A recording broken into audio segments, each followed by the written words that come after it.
私は現在、心理学を学んでいるのですが、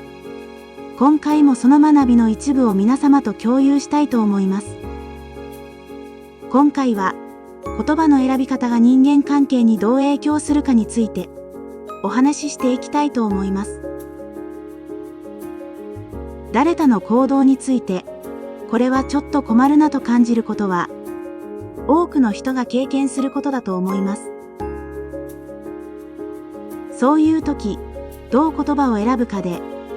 相手の受け止め方は全く変わってくるものです。場合によっては、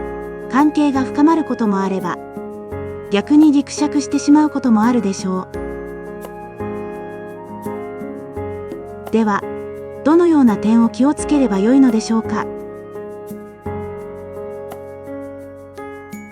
まず一番大切なのは、批判や非難を避けることです。人は責められたと感じると、つい防御的になったり、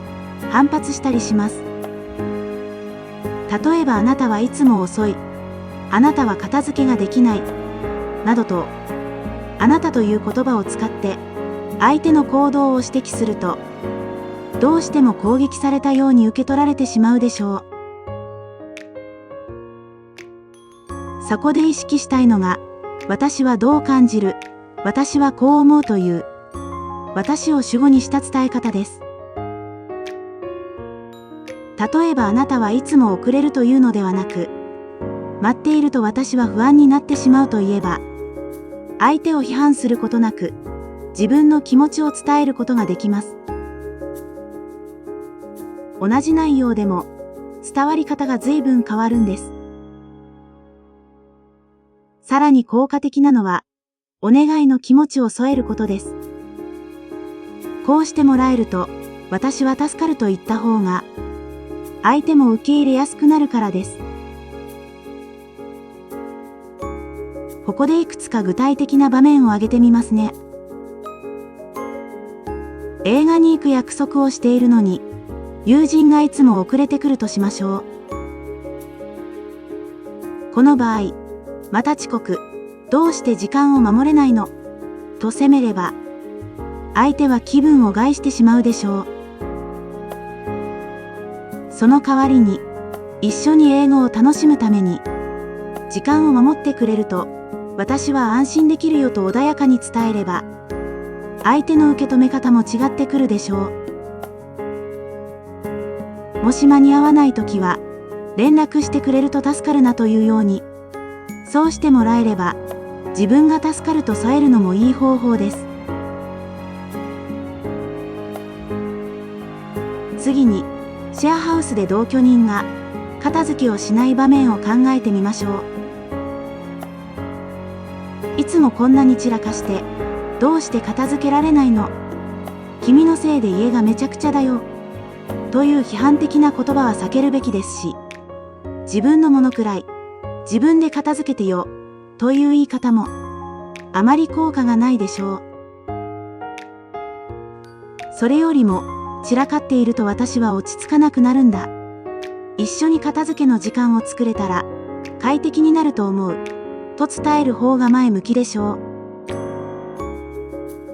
さらに掃除のスケジュールを作って分担してみない。と提案すれば、協力して解決する方向に進みやすくなるでしょう。次に会話中にスマホをいじる友人のケースを考えてみましょう。久しぶりにカフェで友人と会っているのに、友人がスマホばかり見ていると少し寂しくなりますよね。その場合もスマホばっかりと非難するのではなく、話している時にスマホを見られると、私の話が届いているのか不安になるんだと、自分の気持ちを正直に伝える方が良いでしょ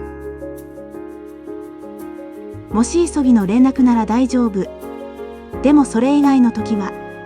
二人でゆっくり話せたら嬉しいなと添えると、相手も行動を変えやすいでしょう。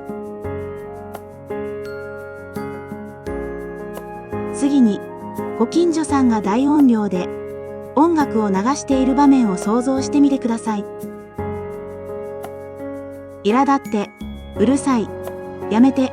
と言いたくなりますが、それでは、角が立ってしまいます。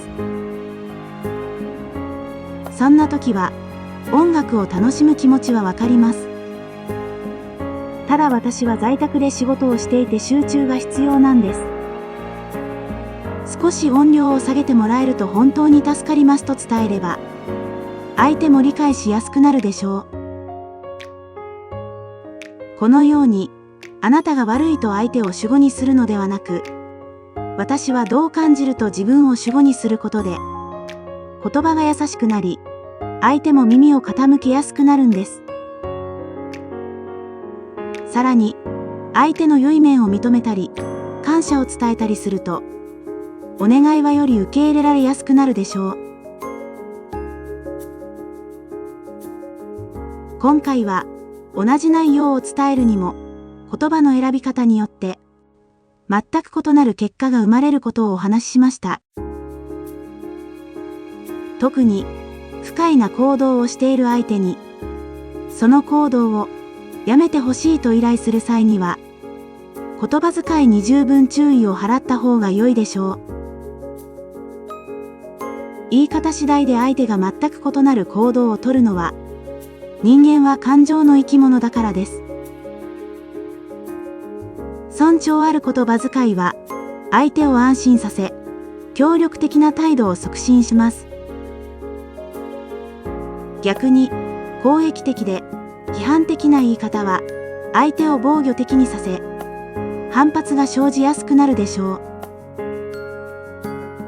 人は、自尊心を尊重されることを求めるため、謙虚で敬意を込めた言い方は、相手の自尊心を保ち、肯定的な反応を引き出します。反対に、尊重を欠く言い方は、相手の自尊心を傷つけ、否定的な反応を招くことが多いです。これらのことを念頭に置き、自分のお願いを聞き入れてもらうために、相手が依頼を受け入れやすい言い方を意識して選びましょう。